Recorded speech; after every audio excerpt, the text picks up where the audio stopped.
제가 지금 나와 있는 곳은 충남 태안군 천수만에 위치한 섬 황도인데요. 바닷물 흐름이 끊겨 조개 등 해산물이 사라졌던 황도갯벌이 다시 살아나고 있습니다. 서해의 보물섬. 옛날부터 먹을 게 많아서 황도로 시집가면 팔자 핀다는 말이 있었습니다. 황도는 1982년 200여 미터 길이의 방조제를 쌓아 안면도와 육로를 연결하며 바닷물이 차단돼 조개와 물고기 등 풍부했던 해산물이 사라졌다고 하는데요. 이에 충남도는 연안하구 생태복원 사업을 진행해 2011년 12월 방조제를 허물고 해수유통이 가능한 연육교를 개통했습니다. 아, 여기가 바로 그 제방이 있던 곳인가요? 예, 맞습니다. 옛날에는 여기가 제방이 있었는데 네. 이제 지금은 이제 제방을 트고 다리를 놓고 제방을 지금 턴데. 연육교 아래로 해수유통이 가능해지면서 현재는 어업 활동이 활발해지며 예전의 활기를 되찾고 있다고 하는데요. 고기 종류가 중간에는 제방 트기 전에는 없다가 제방 트고 나서 다시 또 살아나는 현상이. 수질도 좀 좋아진 것 같고 또 저쪽 밑으로 양식장도 좀 좋아지는 것 같고 그래. 물이 통한다는 것은 그쪽으로 먹잇감들이 많이 소통을 한다는 것이고 수산 자원이 굉장히 많이 회복이 되었다고 볼 수 있습니다. 갯벌 생태계 모니터링 결과에 따르면 연육교를 통한 해수유통 이후 굴과 바지락과 같은 페류의 서식 밀도에 눈에 띄는 변화가 관찰되고 있는데요. 황도 대표 수산물인 바지락 생산량은 연육교 건설 전 연평균 133톤이었으나 건설 후 연평균 194톤으로 늘어나며 복원 사업의 성공 모델로 평가받고 있습니다. 이곳은 황도와 인접한 부나모입니다. 부나모는 1980년대 초 서산 비지구 간척 사업으로 만들어진 인공호수인데요. 제방을 사이로 천수만의 수와 부나모 담수의 수질 차이가 육안으로 확인될 만큼 부나모의 오염은 심각합니다. 현재 제방 안쪽 담수호 수질은 6등급으로 농업용수로도 활용을 못할 정도로 수질이 악화되면서 주변 해역의 오염뿐만 아니라 어업 피해까지 유발하고 있습니다. 이에 도는 지난 5월 네덜란드 휘어스호 연안복원 현장을 찾아 생태복원 사업의 성공 사례를 직접 확인했으며 2023년부터 사업비 2,500억 원을 투입해 부나모 연안하구 생태복원 사업을 추진할 계획인데요. 서산 비지구 방조제 아래로 기존의 수문 외에 또 다른 수문을 만들어 담수와 해수를 유통하는 방식으로 진행할 예정입니다. 부나모 연안하구 생태복원 사업과 더불어 도는 해양신산업 발전 전략도 제시했는데요. 가로림만 국가해양정원 조성, 해양바이오 클러스터 구축, 섬 중심 해양레저 관광지 조성 등을 중점 추진한다는 계획입니다. 갯벌의 가치가 농경지의 100배거든요. 갯벌이 복원되는 것만 해도 연간 288억 원의 어민 소득이 증가할 것으로 보고 있습니다. 고인물은 썩기 마련인데요. 충남도의 해양생태계 복원 사업이 순조롭게 진행돼 서해 연안의 환경이 치유되고 지역경제 발전을 이끄는 성공 모델로 재탄생하길 기원합니다.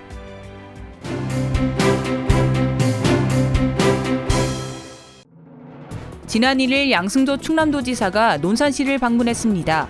양 지사는 강경농공단지 등을 찾아 현황을 점검하고 시민들을 만나 도정 비전 및 방향을 공유했는데요. 도는 논산시와 정책협약을 맺고 탑정호에 중부권 최대 복합휴양관광단지를 조성하고 자연과 역사문화자원 연계를 통해 논산시를 대한민국 관광 1번지로 이끌겠다고 밝혔습니다. 지난 6일 태안군 시군 방문도 이어졌는데요. 양 지사는 태안 기업도시 등을 찾아 현황을 점검하고 국민들과 함께 아이 키우기 좋은 환경 조성 방안 등을 논의했습니다. 이날 도는 태안군과 정책협약을 맺고 가로림만 해상교량과 부나모 해양생태복원 사업을 통해 태안군을 서해안 해양생태관광 거점 도시로 만들겠다고 밝혔습니다.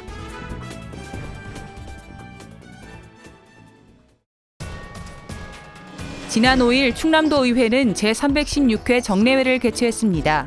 이번 정례회는 다음 달 16일까지 행정사무감사와 2019년도 추가 경정 예산안, 2020년도 본 예산과 조례안 등을 심의하는데요. 민선 7기 반환점을 맞는 도정과 교육행정 성과에 대한 현미경 검증과 합리적인 대안을 모색할 예정입니다.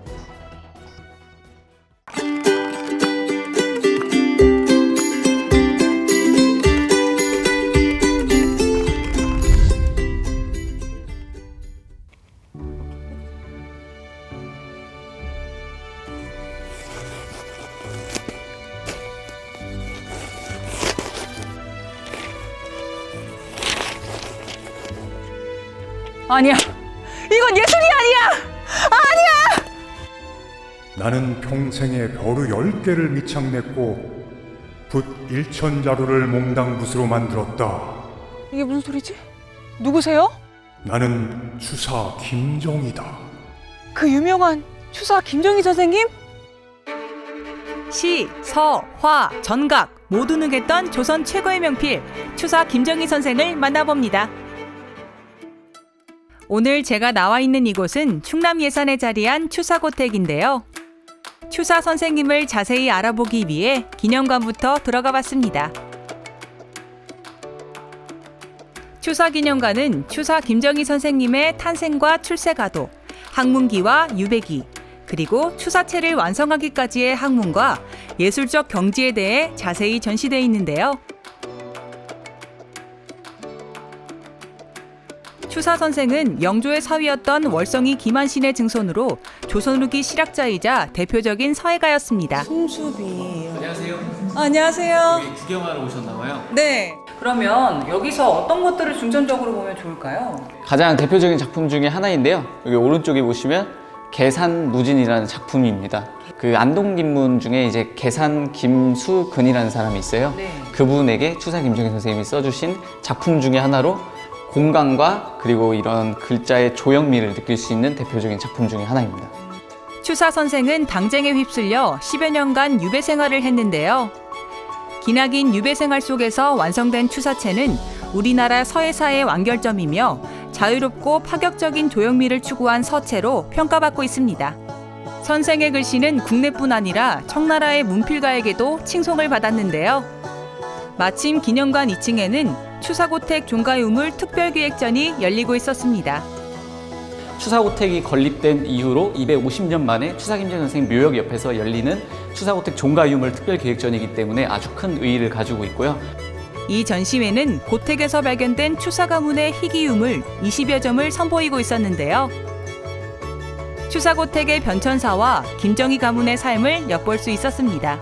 이제 특별기획전 명목으로요. 2020년 3월부터 2020년 11월까지 이렇게 저희가 지금 계획이 되어 있고요. 추사고택은 약 300년 전 추사 선생님의 증조부 월성이 김한신이 영조의 둘째 딸 화순홍조와 결혼하며 건립한 양반 대갓집입니다. 추사 선생이 태어나서 성장한 곳이라고 하는데요. 정황상으로는 저희가 보건대 추사 김정희 선생님께서 이제 뭐 집안에 있는 제사나 아니면 독서를 하기 위해서 낙향을 하시어 이쪽에서 좀 많이 거주를 하셨고 그리고 관직이 있으셨기 때문에 아마 서울에서 주로 거주를 하였을 것으로 저희는 추정을 하고 있습니다. 예산군은 예산이 낳은 위대한 예술가 추사 김정희 선생을 널리 알리기 위해 고택을 상시 개방하고 그 보존과 활용 가치를 높이고 있습니다. 고택 옆으로 오솔길을 올라가면 우리나라에 몇 그루밖에 없다는 백송이 자리하고 있는데요. 24세 때 아버지 유당김노경을 따라서 청나라 영경으로 자제군관 역할을 하러 가세요. 중국 북부 지역이 원산지인 이 백송씨앗을 가져오셔서 자신의 고조부 묘역 앞에 심었던 백송이 천연기념물 제106호로 지정된 예산용목리 백송입니다. 고택 입구에는 추사 체험관도 있는데요. 방문객들을 위해 추사 선생의 대표작인 세안도 그리기, 추사체 쓰기 등 다양한 체험이 준비되어 있습니다. 아이고, 쑥스러운데 이런 식으로 됐습니다. 애초에 고물을 따라 그리는데 이상하게 나올 수가 없죠. 고택 옆으로는 추사 선생과 초배인 한산희 씨, 계배인 예한희 씨의 합작묘가 자리하고 있는데요. 평생에 벼루 10개를 미창냈고 붓 1,000자루를 몽땅붓으로 만들었다는 추사 김정희 선생. 그의 노력이 존경스럽습니다.